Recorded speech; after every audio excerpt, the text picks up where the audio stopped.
The air in the meeting room had cooled, dead and metallic. As always, Manager Kim sat at the far end of the table, arranging his notes.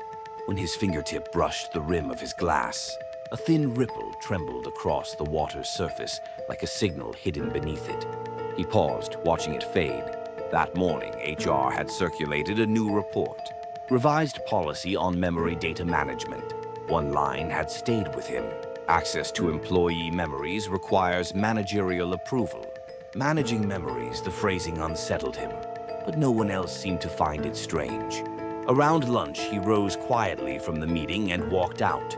Someone called, "Manager Kim, where are you going?" He didn't answer.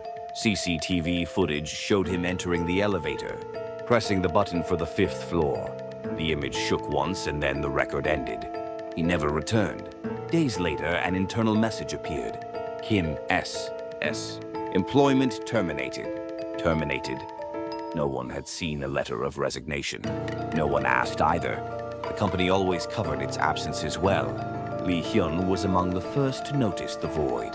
He was a contract auditor, responsible for recovering lost files and deleted emails. While tracing a series of report logs, he found a folder with a peculiar name, B3 Memory Store SS Kim.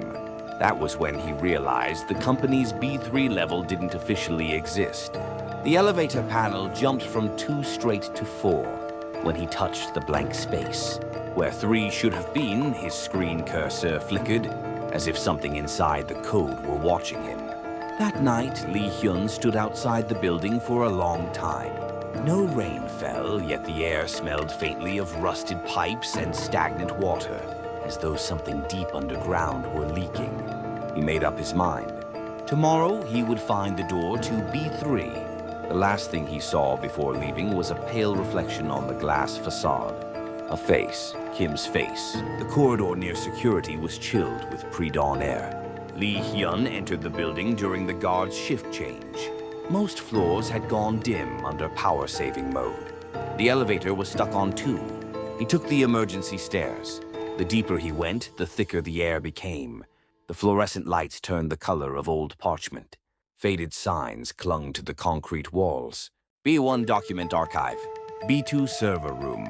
Beneath them, scratched almost away, he read, B3 Storage. He shone his flashlight closer beneath it, faint letters. Memory storage. The door wasn't locked. Instead of a card reader, a cold metal handle waited. When he turned it, a breath of chill air escaped. Inside stretched a cavern of concrete and shadow. Dozens of storage capsules stood in rows, each tagged with a name. S. I. Lee. I. K. Park. Manager Kim S. S. He stepped closer. Inside each capsule, light shimmered like liquid. A pulse, a rhythm. Then the wall speaker hissed alive. Access log detected. Unauthorized entry. No alarm, just a low, whispering noise like someone breathing. He spun around. No one was there. When he turned back, the light inside Kim's capsule had gathered into form. A shirt, a tie, a pair of eyes. A face he knew. Kim's mouth moved, but no sound came. Lee Hyun stepped back. Across the wall, a panel lit up, numbers streaming. Memory sync 78%.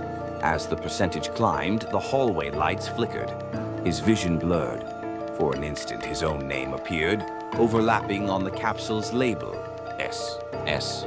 Kim Y. Lee. He stopped breathing. Inside the capsule, Kim's lips moved again.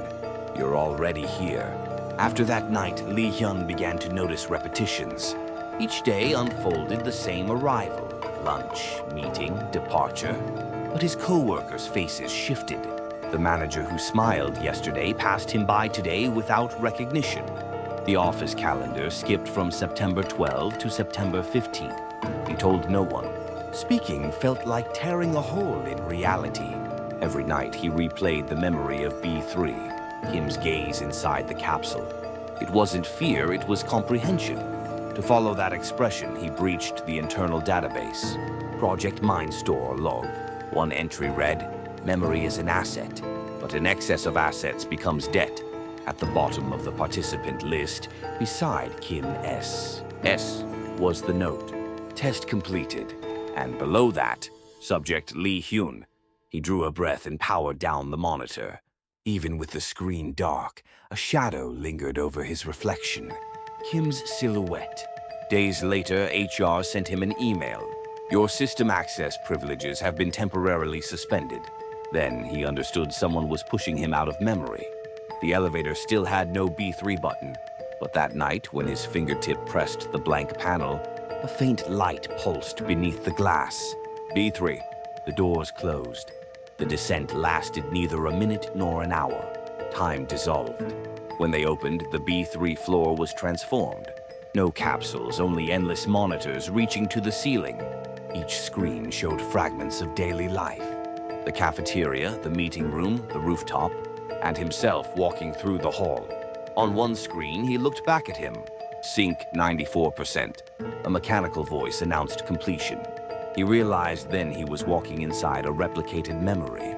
B3 wasn't storage, it was the threshold where reality met recall. Kim hadn't vanished, he'd migrated. Through the glow of monitors, Lee Hyun found him again, seated calmly before one. Do you know what this company really is, Mr. Lee? Lee Hyun said nothing.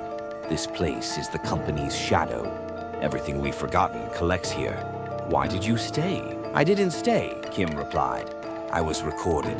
His voice carried no breath, just an even current, like voltage moving through a circuit.